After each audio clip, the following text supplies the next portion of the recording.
Will Nikon customers suffer from the death of XQD? Hey everybody, welcome back to the vlog. Thank you for joining me for tea time. I really appreciate it. So today is going to be a Nikon day, Sony day, CFexpress, XQD, a whole bunch of things we're going to kind of roll up in one. And let me just say that this entire video is going to be almost an update to a video that I did 6 months ago in April, where I said that basically I thought that Nikon customers might suffer from XQD going the way of the dinosaur. And people are like, what are you talking about? It's not going to go away. It's still out there. Well, at that time, 6 months ago, a lot of you guys wrote into me and said, and a lot of you from overseas saying, I can't find XQD anywhere. It's just not around. And when I find it, it's really expensive. What's going on, Joe? So I did a lot of research into it, and I found that ProGrade was not going to do XQD at all. They were going to go straight into CFexpress. I looked at some of those cards, and I found, well, XQD had like a maximum, let's say 400 to 450 megabits per second of a write speed, whereas the new CFexpress was going to go all the way up to like 1400. And they were going to be able to hold like a terabyte or 2 terabytes of data in comparison to 256 gigabytes on the XQD side. So there was a major disparity between the two. And I was saying that I just think that CFexpress is just going to take over.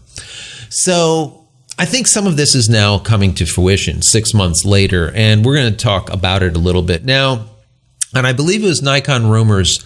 They had a piece last week, and I didn't report on it because I wanted confirmation on it. And they said that they heard that Lexar was going to discontinue making XQD completely. And I'm like, wow, that's pretty big. We know that ProGrade wasn't going to make it at all either. Now, Lexar is a major company, right? So both of them wouldn't be making it. Just so you guys know, if you didn't know, a executive from Lexar that left Lexar ended up creating ProGrade, which is now almost a competitor doing memory cards, just so you have an idea of who ProGrade is. Now, ProGrade, like I said, is the one that's building up on this CFexpress, okay? And they're doing a good job on it. Now, just yesterday, the day before, DP Review had an interview, or let's say a call in, let's call it, to Lexar to confirm this.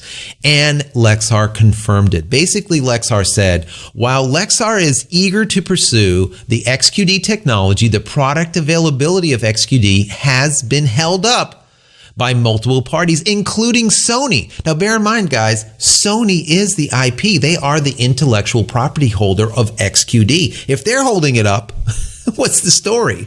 Basically, they're saying that, yes, this is what is preventing them from going forward with XQD. But they said they are extremely happy to now move more into CFexpress because they feel that it is the future, like I said 6 months ago. All right. So this is kind of good and kind of bad. And I'm going to tell you why. Now that we know that XQD will be going the way of the dinosaur, or the way of Sony's Betamax in 2002, when it finally bit the dust,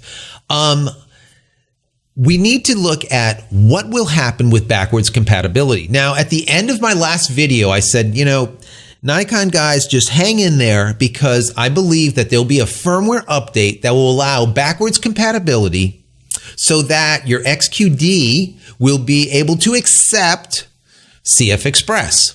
Now, there was confirmation of this, so that all of you guys that have, for example, a D4, a D4S, a D5, a D500, a D850, and now, even worse, I don't understand this, the Z6 and the Z7, we will now be able to use a CFexpress card eventually when Nikon comes out with a firmware update.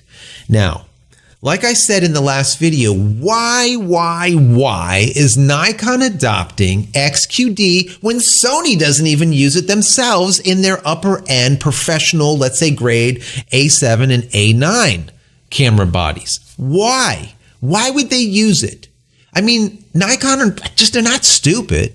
They know this is going away. I mean, I'm just some guy here. I'm telling you it's going away. I told you 6 months is going away. It's going away, guys. It's going away. Why would you put it in Z6 and Z7?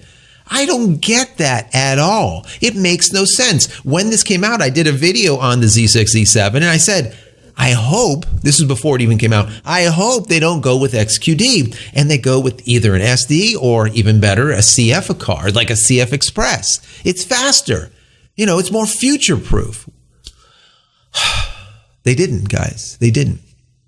Z6, Z7, XQD. I don't get it. I don't know. I don't want to be like the conspiracy theory guy, but either there's some contractual thing going on between Sony and Nikon, or just someone at the upper end of Nikon is losing their mind. Cut my life into pieces. This is my last resort. I don't know what it is, but we can get into that in like another video. But I just find it kind of sad. Why is that the case? Now, let me back into this a little bit as far as speeds go. Now, we have CFexpress Type A, CFexpress Type B, and soon there'll be a Type C. Now, what is the difference, Joe? What is the difference? Basically, a Type A would be a single lane type of data route, single lane, okay? The Type B is a bi-lane or dual lane architecture. And now finally, once let's call them the Type Cs come out, that will be a quad lane. Just think of it as like your computer. You have single core, dual core, you got quad core. The more cores or the more data lanes, the faster you could move data, right? Efficiently. Now, bear in mind where the data rate's only, let's say, 400 megabits per second on the XQD, we're looking at terabytes, almost 2 terabytes of speed. When you have that type of speed, you need something a little bit more robust. So, CFexpress has a metal housing. Why? For heat distribution. That's number one. Of course, it's a little bit larger, but a lot of it has to do with heat distribution. When you're moving data, terabytes per second, 1,400 megabytes per second, or even higher soon, you need to have something to disperse that heat. That's why they have metal framing in them, right? Whereas an SD or even an SDexpress is plastic, all right? So you're not going to have that much of a heat distribution in it. And to crank those things up extremely fast, it's kind of hard for them. Now, getting back into Nikon and where I'm going with this, all this Type A, Type B, Type C nonsense, okay? The problem is not that Nikon will not be able to use CFexpress, which I believe they will. And even, let's say, the Z6 and Z7 will be able to use a CFexpress eventually when Sony allows Nikon to put out that update, that firmware update. But the problem is the number of lanes on their highway. All of the Nikon users, or the majority of them, especially in the past, that have XQD in their systems will be stuck in a Type A architecture. Meaning that while everyone else has 2 lanes of data, all right, those cameras will be stuck in slow-mo. All right. They're only going to be able to go half the speed as all the current cameras will be able to, or the current CFexpress specific cameras will be. So Nikon users will be slower than everyone else that's using CFexpress natively. That's a problem, guys. Now, bear in mind the Z6 and the Z7. I do not have confirmation if they're using a Type A or a Type B type of style architecture in that reader-writer inside the camera. If it is a Type B, then what I'm saying right now is not relevant. That means you will be able to go at those speeds. But I have a funny feeling, once again, we'll see in 6 months, and I'm going to show you another video over here. I have a funny feeling they're using Type A. If that's the case, like I said, Nikon users are going to be put behind the 8 ball when it comes to data rate and speed.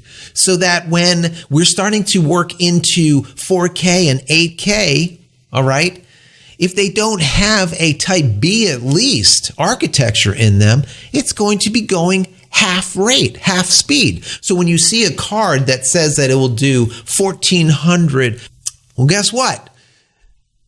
Those Nikon cameras are going to be going 700 and not 1400. Okay, that to me is a major problem, and this goes back to the beginning of this when I said, why is Nikon just stuck in this Sony thing, whereas they have to put XQD in all of their cameras? I don't understand it.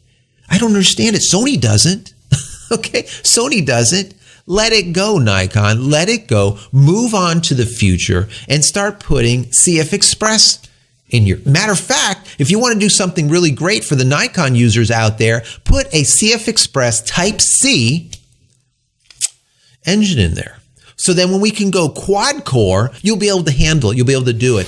So guys, I want to hear from you. What do you think about this whole Nikon XQD going the way of the dinosaur, XQD going the way of the dodo bird? What do you think about this? Do you think that Nikon should have, on the Z6 and the Z7, moved into CFexpress instead of putting XQD back into it like they did in the rest of them, the D4, the D4S, the D5, the D500, the D850? I just feel they should have. I really feel they should have. I think that I'm hoping that I'm wrong, if they did put a Type A into this machine, they're going to be just leaving their customers behind. Just their speeds are not going to be there. So my question to you guys is, what do you think about this whole situation? What do you think about the XQD versus the CFexpress and the disparity between the two? What do you think about Sony not allowing, let's say, or doing something to stop Lexar from making their XQD cards? What's up Sony's sleeve? Why would they not want more XQD in the market? Are they getting rid of it like I predicted very soon? It could be. But if that's the case, why didn't they tell Nikon before Nikon stuck that in their Z6 and their Z7? More conspiracy theory. I know. But I want to know your thoughts. What do you think is going on?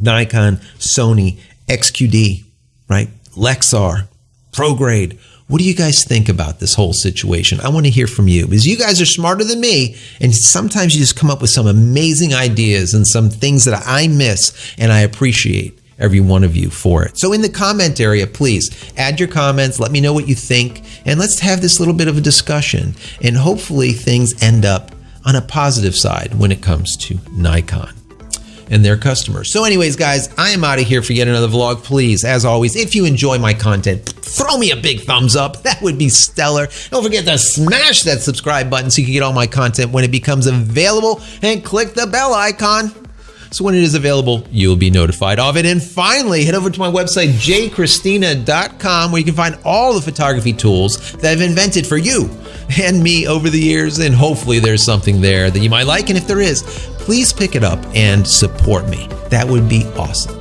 So that's it, guys. I'm out of here for yet another vlog. We'll see you in the next one. Take care.